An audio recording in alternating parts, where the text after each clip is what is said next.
In a way, we have military monkey mode only in a boss run. Also, this is a bit of a troll because we can only get 3 paragons on the field at any given time. Thanks, Ninja Kiwi. Also, double cash mode will be on for this video. Also, we've been given a canonical reason now as to why the balloon chipper is not in Balloons Tower Defense 6, and it's because it sucks. Also, Sam from Ninja Kiwi looking hella kawaii in his new merman outfit. Also, are you excited for update 44 and testing out the monkey? I sure am. Also looks to be affordable from round 6 in gyms, so there's probably going to be some pretty interesting combos out there, and those that love to do like the 2-tower chimps will be racking up hundreds of thousands of 2-tower chimps with it on day, not even day 1, but day 0.01. And 99.9% of the time, a update always releases on a Wednesday, well, early morning for Europe, because it's always like 2 or 3 o'clock in the morning. So for us in Europe, we have a bad time keeping up with those in the other parts of the world, which are up at a reasonable time to access the new update. It's never, ever, ever within the court of in Europe when it comes to a new update. It is always in the Americas, the Asias, the Oceanias, not Europe or Africa though. We're always drawing the short straw there. Also, if you're going to be asking for your early access content, unfortunately I am not one of the balloon tubers that gets that sort of treatment. Actually, it's only been the same balloons tubers ever since the debut of early access of Balloons Tower Defense 6 Condex, and I think it's locked. Like, there's no way to request for it really. So my strategy here is very simple, just boat farming essentially. Our strategy does involve these Buccaneers that can make money every round, but also we'll be deploying down snipers, we'll be deploying down helis, we'll be deploying down every single way in which we can make some moolah. We're gonna have one of them as a favor trade, and also, you know what, you're gonna have hot shots just so that you can deal with the lead oppositions here. But obviously we're going to be putting down our sniper at some point, like right now, because of the fact that we have a Vortex coming along in 13 rounds. We probably could put down more merchantmen or favor trades, but right now I'm thinking about getting our trade empire up and running as soon as possible. The new map for update 44 looks really cool. Mermaid, aquatic theme, Atlantis themed sort of thing, and mythical tales, but it's not looking good for those 2 megaport potentials with the lack of space, in which a tower is away from the track, so you can't really do your overclock hiding. Unless, of course, there is a hidden spot somewhere in which you can just stuff towers in and then it will not harm balloons and all that sort of jazz. We should honestly go with favor trades first rather than getting more merchantmen, just so that we can have the snowball effect even more into equation here when it comes to these. But I'm not too sure. Should we go favor trades first with our existing merchantmen, or just buy even more merchantmen?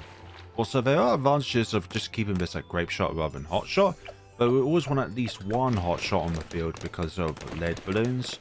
But purples are a bit of a nuisance anyway, so there is that. We're going to try and greed this out as much as possible by having Vortex pop a little bit later on in the track by getting our elite defender as late as possible, just so that we're able to actually get through all this in a manner in which enables us as players to get our bolts upgraded as fast as possible. Wait a minute, am I even on the...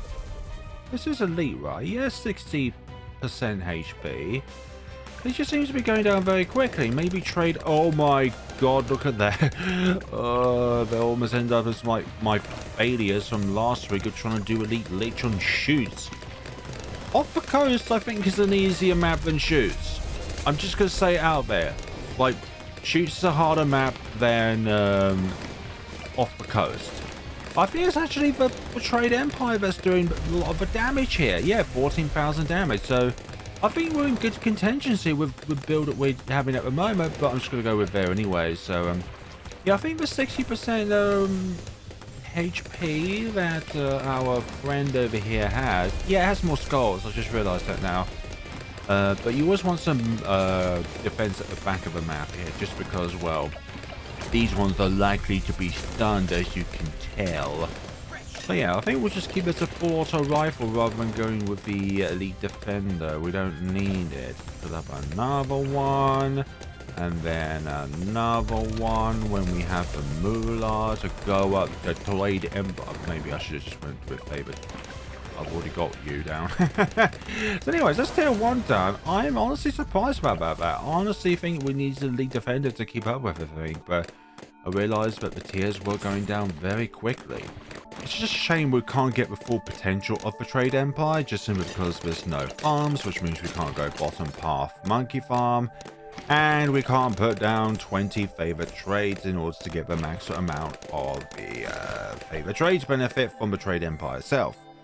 Also, we can't really go full 20 because we do need the top path and the middle path in order to construct the Nave Arc of the Seas. What's really cool about the Monkey is it's the first non-military or non-hero tower to be able to have access to the waters. Yes, we know we have tier 4 Super Monkey, but that requires the sacrifice of a middle path ice tower, which could also be a friend of the Monkey, considering its middle path has some kind of ice attack, which gives a little bit more value of the white balloon, considering it now has more attacks that it resists now. It might be a little bit weird that I'm building my snipers next to these boats, but eventually we're going to be selling all of these in order to get ourselves our Nave Arc of the Seas. But before we do that, I want them in a place where we get an increased amount of cash back when we sell them, which is why they're next to favorite trade boats. Also, this boat is an example of what happens when you put your Buccaneers with the big towers enabled. It sinks off the coast. Right, it's really close now to round 60, which means we're going to need to put our mads down onto the field. It'd be pretty mad not to put it onto the field, as it's such an important tower for these boss event runs. It's always like the tier 2 counter when it comes to these things. And with one of the recent changes to the Sniper Monkey is that when you press one ability, it enables all of them which are ready to be pressed, well, to have their abilities active. So, mad up and running now. Yeah, 6 is going to be our hotkey for spamming and all that jazz. Yes, and if you know why I spelled Gatling with an extra T, just look up Red Alert 2 Yui's Revenge Gatling Cannon, and you can see that it has 2 T's within the spelling. I swear I'm not mad. Well, let's put down some more of these supply drops. Get those abilities up and running as soon as possible. And when we sell our mad here, we're going to get an energizers. Just say that these abilities come back a bit sooner. That seems a little bit daft, but guess what? I am daft, and there's nothing you can do to change that about me. If Boy 4 and Balloons Tower Defense 6 were to ever merge, this is definitely the option where you select all adult surf in your focus tree or whatever, because every single monkey that exists is going to be recruited into the military. Yes, all of you get the Energizers buffs. All of you shall be enhanced. Also, now that we've got this enabled, all 25 shall be activated at once, with a sheer majority of them getting absorbed by this banana farmer, which is pretty cool. Pirate Lord, carrier flagship, and then we're going to go up to Flying Fortress as well.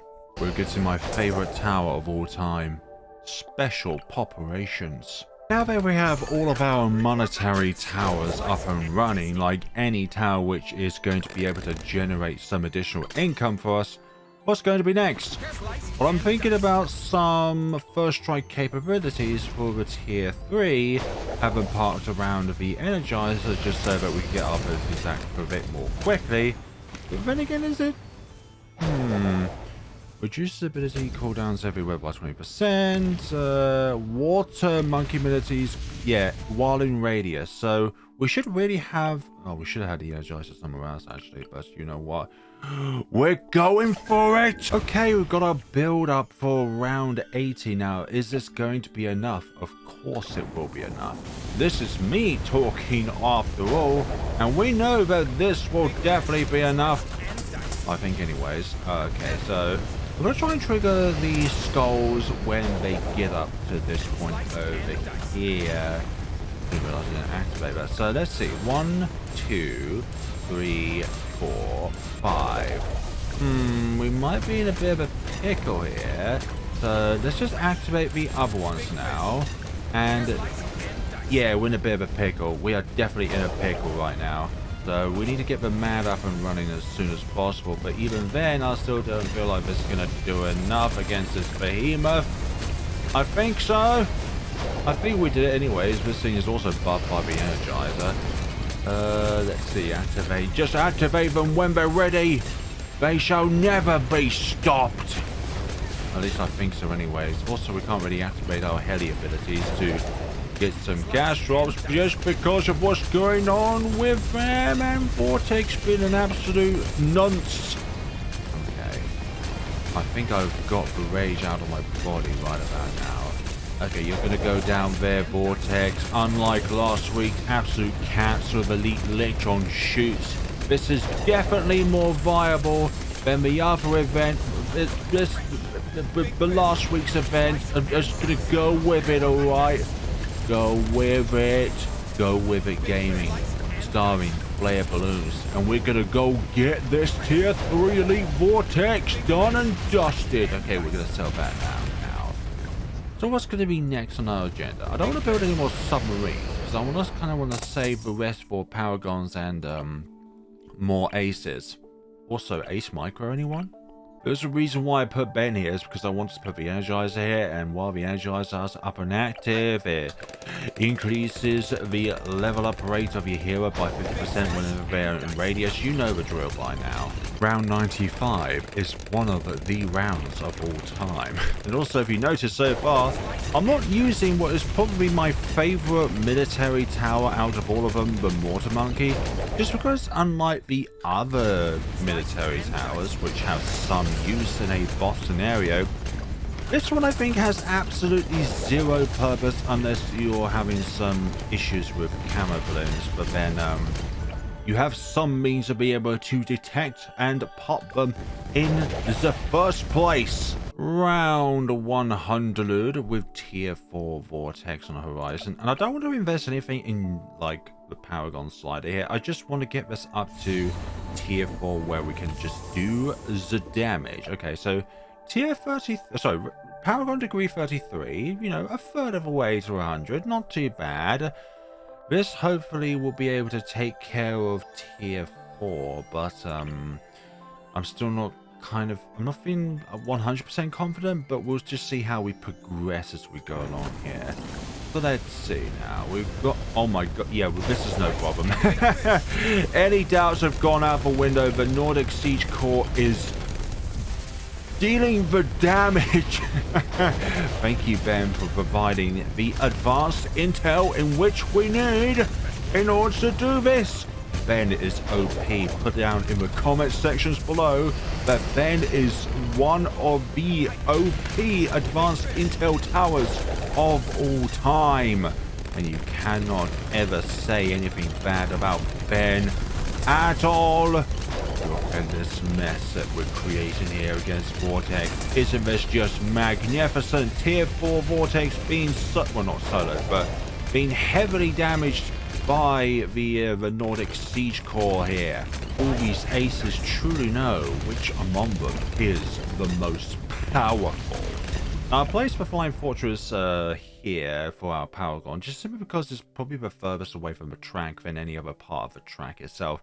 Probably minus over here if you could actually put anything down, but obviously you can't because these part of the waters are obviously too deep to be able to put down a tower of any sort. If you put them down here, they'll just instantly sink to the bottom of the ocean. No, actually, that part of the ocean will just take you to protect the yacht. I'm hoping that when we sell everything that is not important to our cause, like the snipers and the helipads, we'll have enough for both a Goliath Doom ship and the Navark. But at the moment, it's looking a little bit bleak with our money up here. But still, we should be able to do this.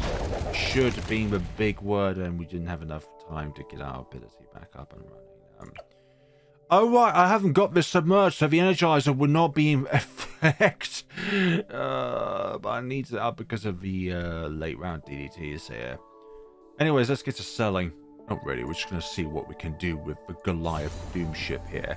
And with 13 202s, we got to degree 32. Not bad, not bad. But I think things are looking a little bit bleak for our what do you call it? What do you call it? What do you call it? Our Navark of the Seas here. Yeah, it's looking a little bit bleak, I'm not gonna lie.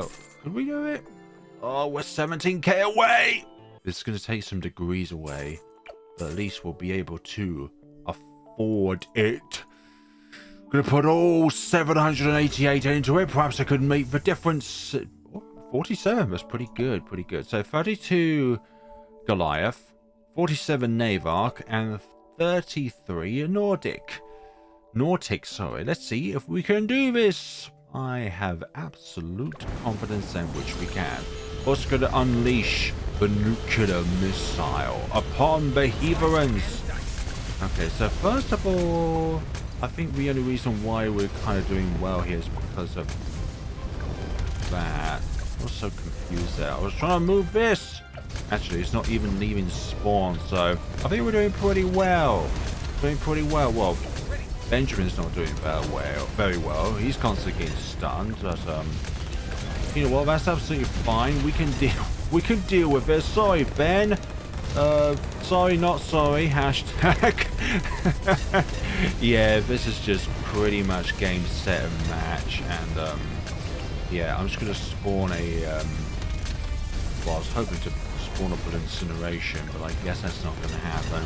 Or will it? Will it happen with the Navark of the Seas money generation? There we go. We finally have a useful mortar on the field. His name was Blue Incineration. He did 50,000 of the work.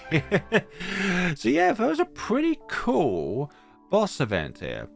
Obviously not that fair because I've had double cash mode, but I just prefer not to absolutely sweat my balls off on these things. So, Nordic Siege Core, nearly 10 million pops. Navalk of the Seas, mainly here to buff the Goliath Doom ship, which got 16 million pops. And Ben didn't get any pops.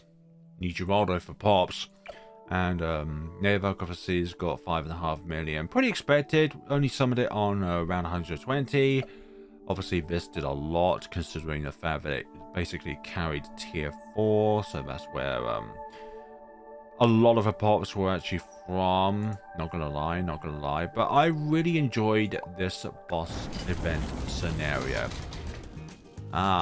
4 days. I wonder what that means for the future. Sunday 3 days, Monday 2 days, Tuesday 1. Oh, it's always a Wednesday. Stop releasing updates on Wednesdays, Ninja Kiwi. Oh dear, maybe it's not even going to be that, but it just feels like it always releases on a Wednesday. And for me, Wednesdays are my busiest days at part-time work, a full 8-hour day. So yeah, that's just my little gripe of why I don't like Wednesdays. Because everybody else is playing this game, well, it feels like everybody else is playing this game, and I'm at work. I'm pretty sure that's definitely not true either. I'm sure there are a lot of people at work on Wednesdays who want to play this game when it releases, what the update that is, and stuff like that happens. So, thank you all so much for watching. Let me know what you thought about this boss event down in the comment sections below. And would you like to see like a primary tower only boss event, or a magic or support? Oh yes, support only boss event. I wonder which Paragon we might be building for that one. Thank you all so much for watching, everybody, and take care of yourselves.